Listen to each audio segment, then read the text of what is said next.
નમસ્કાર મિત્રો, દેશ અને દુનિયાના સુપરફાસ્ટ સમાચારમાં તમારું સ્વાગત છે। અમદાવાદમાં હિલ સ્ટેશન જેવો માહોલ। રાજ્યમાં કમોસમી વરસાદને કારણે વાતાવરણમાં પલટો આવ્યો છે।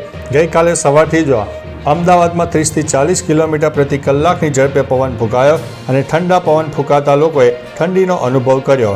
બનાસકાંઠા સહિત અન્ય જિલ્લાઓમાં પણ વરસાદી માહોલ જામ્યો। ભારે માવઠાને કારણે ખેતીમાં વ્યાપક નુકસાન થયું છે।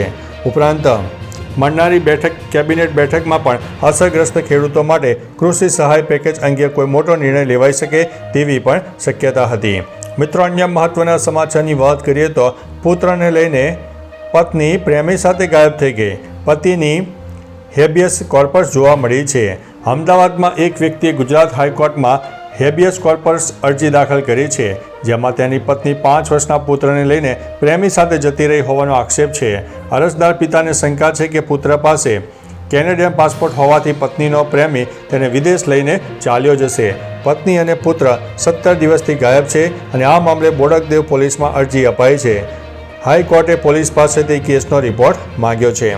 મિત્રો, અન્ય મહત્વના સમાચારની વાત કરીએ તો મંત્રીજી ગમબૂટ પહેરીને મુલાકાત લેવા માટે આવ્યા। કમોસમી વરસાદને કારણે પાક નુકસાનીથી બેહાલ થયેલા જૂનાગઢ અને ગીર સોમનાથ જિલ્લાના ખેડૂતોની મુલાકાતે ગયેલા કેબિનેટ મંત્રી પ્રદ્યુમન વાજા ગમબૂટ પહેરીને દેખાડો કરતા ટીકાનું પાત્ર બન્યા છે।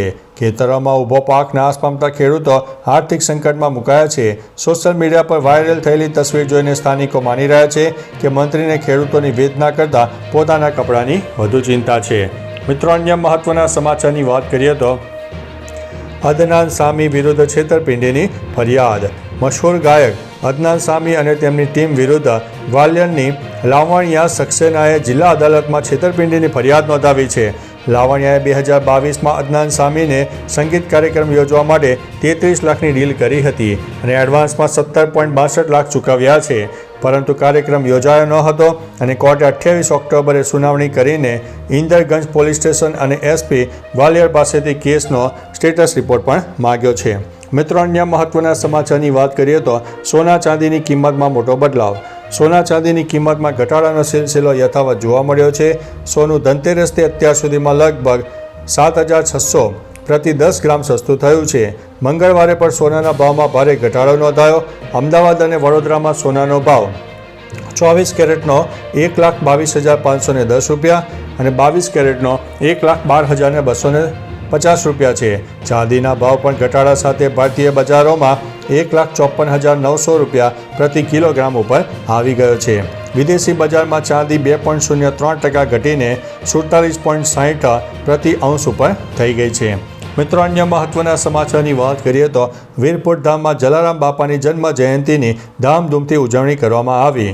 યાત્રાધામ વીરપુરમાં પૂજ્ય જલારામ બાપાની 226મી જન્મ જયંતિ ધામધૂમથી ઉજવવામાં આવી। ભવ્ય શોભાયાત્રામાં હજારો ભક્તો જોડાયા અને સમગ્ર વીરપુર ધામ ભક્તિભાવથી ઝૂમી ઉઠ્યું। શોભાયાત્રામાં સાધુ સંતો અને ભાવિકો જોડાયા હતા। જલારામ બાપાને અર્પણ રૂપે 226 કિલો બુંદી અને ગાંઠિયાનો પ્રસાદ તૈયાર કરીને વિતરણ કરવામાં આવ્યો હતો। બાપાના જીવન પ્રસંગોને દર્શાવતી ઝાંખીઓ પણ રજૂ કરવામાં આવી હતી।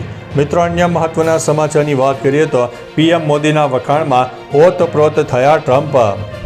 ડોનાલ્ડ ટ્રમ્પે દક્ષિણ કોરિયામાં જણાવ્યું હતું કે ભારત સાથે લાંબા સમયથી પેન્ડિંગ વેપાર સમજૂતી ઉપર હસ્તાક્ષર થશે।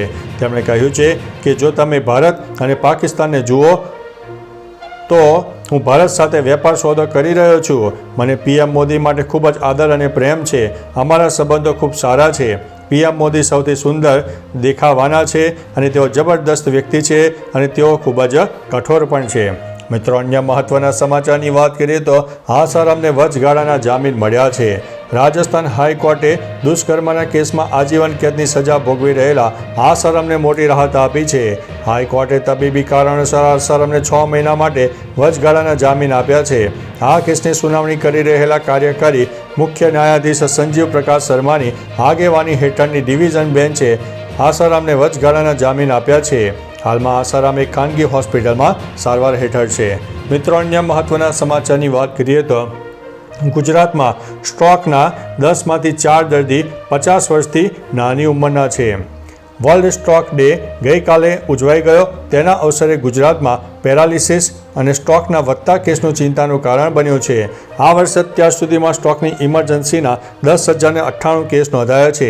એટલે કે દરરોજ સરેરાશ 35 ઇમરજન્સી કોલ 108ને મળી રહ્યા છે. સ્ટ્રોકના પ્રત્યેક 10માંથી 4 કેસ હવે 50 વર્ષથી ઓછી વયની વ્યક્તિમાં જોવા મળી રહ્યા છે. બેઠાડું જીવનશૈલી, ડાયાબિટીસ અને હાઇપરટેન્શન મુખ્ય કારણ છે. મિત્રો, અન્ય મહત્વના સમાચારની વાત કરીએ તો મુખ્ય સચિવની નિમણૂક બાદ માથાનો દુખાવો.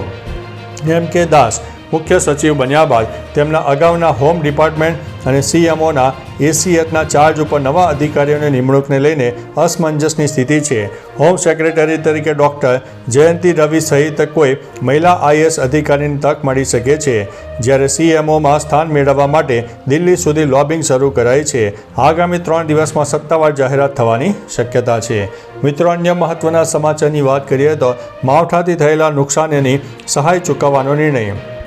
ગુજરાત સરકાર દ્વારા રાજ્યના ખેડૂતોને કમોસમી વરસાદથી થયેલા નુકસાન પર સહાય આપવા માટે કેબિનેટ બેઠકમાં સૈદ્ધાંતિક રીતે નિર્ણય લેવાયો છે. પાક નુકસાની સર્વે બાદ સહાયની જાહેરાત કરવામાં આવશે. સર્વેના ડિજિટલ રિપોર્ટ નિર્ધારિત સમય દરમિયાન પૂર્ણ કરવા ઉપર ભાર મુકાયો છે. તમામ સહાયના લાભ અસરગ્રસ્ત ખેડૂતો સુધી પહોંચે તે માટે કૃષિ પ્રગતિ એપ્લિકેશનનો ઉપયોગ કરાશે. મિત્રો, અન્ય મહત્વના સમાચારની વાત કરીએ તો જગદીપની ધરપકડ, લોરેન્સ ગેંગનું તાંડવ. લોરેન્સ બિશ્નોઈની ગેંગ કેનેડાના એબોટ્સફોર્ડમાં એક ભારતીય મૂળના ઉદ્યોગપતિની હત્યા અને એક પંજાબી ગાયકના ઘરે ગોળીબારની જવાબદારી લીધી છે. આ કૃત્ય ગેંગના સભ્ય જગદીશસિંહની યુએસમાં ધરપકડના એક દિવસ પછી થઈ છે. ગોલ્ડી ઢિલ્લોએ સોશિયલ મીડિયા પર જણાવ્યું કે અન્ય કારોબારને લઈને દર્શનસિંહ સાસીની હત્યા કરાઈ છે. ગેંગે પંજાબી ગાયક ચન્ની નટન સાથે કામ કરનાર મ્યુઝિક ઇન્ડસ્ટ્રીને પણ સખત ચેતવણી આપી છે. મિત્રો, અન્ય મહત્વના સમાચારની વાત કરીએ તો હોન્ડાએ નવી ઇલેક્ટ્રિક SUV રજૂ કરી. હોન્ડાએ જાપાન મોબિલિટી શોમાં તેમની નવી electric SUV Honda O Alpha રજૂ કરી છે. આ મોડલ કંપનીની O સિરીઝનું ઇલેક્ટ્રિક કારનું એન્ટ્રી પોઈન્ટ માનવામાં આવે છે. હોન્ડા O આલ્ફા 2027માં ભારત, જાપાન સહિત અનેક બજારોમાં લોન્ચ થવાની ધારણા છે. આ SUV Maruti Suzuki Vitara, Hyundai Creta electric અને ટાટા કર્વ EV જેવી કારોને ટક્કર આપશે. કંપનીએ ડિઝાઇન અને બેટરી ટેકનોલોજીમાં નવીનતા દાખવી છે. તો ચાલો મિત્રો, ફરીથી દેશ અને દુનિયાના સુપરફાસ્ટ સમાચાર લઈને મળતા રહીશો. ત્યાં સુધી અમને રજા આપશો. નમસ્તે.